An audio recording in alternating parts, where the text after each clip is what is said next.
Millions of people are losing weight on Ozempic and Mounjaro. And for many, that's life-changing. But as a psychiatrist, I'm watching something fascinating happen. As the weight goes down, what's happening in your brain? How does rapid weight loss affect your mood, your anxiety, your emotional resilience? Today, I'm talking about the hidden mental health effects of GLP-1 medications, the negative effects, and the surprising benefits no one's talking about. I'm Dr. Oyer, integrative psychiatrist and lifestyle physician. Let me tell you about 48-year-old Alexis. She started semaglutide, that's Ozempic, 6 months ago for weight management. She lost 35 pounds and her blood sugar stabilized. She was thrilled. But when she came to my office, she said, "My anxiety is through the roof. I wake up at 3 a.m. with my heart racing. I feel on edge all the time." Now, here's the thing. We don't know if this was directly caused by the GLP-1 medication. Alexis was also dealing with work stress, caring for an aging parent, and navigating perimenopause. But the timing made her wonder. And what's happening in her brain and yours if you're on these medications is more complex than most doctors have time to explain. So let's break it down. First, let's talk about what GLP-1 receptor agonists actually do.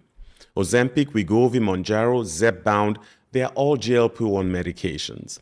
They mimic a hormone your gut naturally produces after eating. This hormone tells your brain, "We're full, stop eating." It slows digestion, it reduces appetite, it helps regulate blood sugar.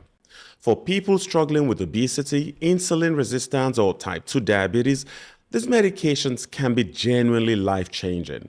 But here's what most people don't realize.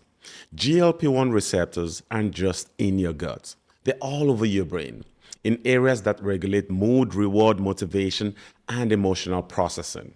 So when you take these medications, you're not just affecting your appetite, you're affecting your brain's reward system.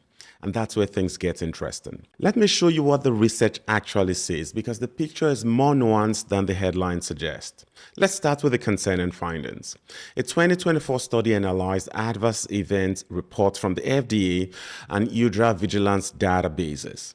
They found signals for depression, anxiety, and suicidal ideation in people taking GLP-1 medications. Now, before you panic, this doesn't prove causation. Pharmacovigilance data captures reports, not controlled experiments. People with obesity and diabetes already have higher rates of depression and anxiety. So the question becomes, is the medication causing these symptoms, or are we just seeing the baseline mental health struggles of this population? Here's where it gets more complicated. Another study looked at the UDRA vigilance database and found 372 psychiatric adverse events reported with semaglutide, liraglutide, and tirzepatide. Depression was the most common, 50% of reports. Anxiety came in at 39%. Suicidal ideation was reported in about 20% of cases.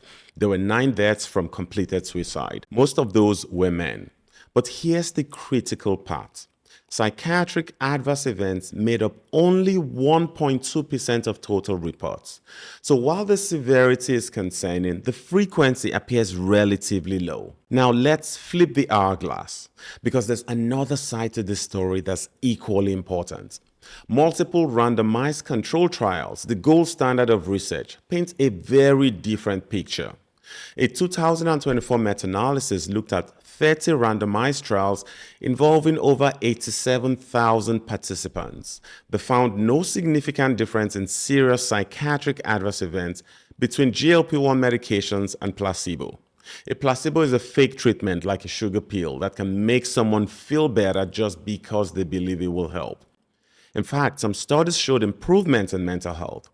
The STEP trials, large studies on semaglutide for weight management, found that people on semaglutide had slightly lower depression scores than those on placebo. They were also less likely to develop moderately severe depressive symptoms. Suicidal ideation was rare in both groups, less than 1%. Another fascinating finding. GLP-1 medications improved quality of life scores. Both physical and mental health related quality of life improved significantly compared to placebo. People reported better emotional eating control. They felt more in control of their food choices. Also, current research shows that people who already have mental health conditions do not have a higher risk of anxiety when they take semaglutides like Ozempic. But there's more. Research is showing that GLP-1 medications may be helpful for specific mental health conditions. Studies suggest they can significantly reduce symptoms of binge eating disorder. This makes sense. These medications quiet the compulsive food-seeking behavior that drives binge eating. Early research suggests that GLP-1 medications may help treat alcohol addiction and may also help with other addictions like nicotine, stimulants, and opioids. GLP-1 medications appear to reduce cravings and addictive behaviors across the board. Because ADHD involves problems with reward and motivation, and GLP-1 medications affect how motivation and reward work, some scientists believe there is reason to study this. However, no clinical trials have been done or registered yet to test GLP-1 medications in people with ADHD.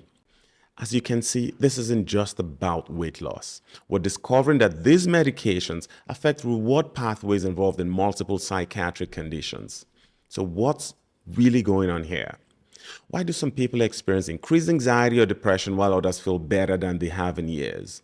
The answer lies in understanding what these medications actually do to your brain's reward system.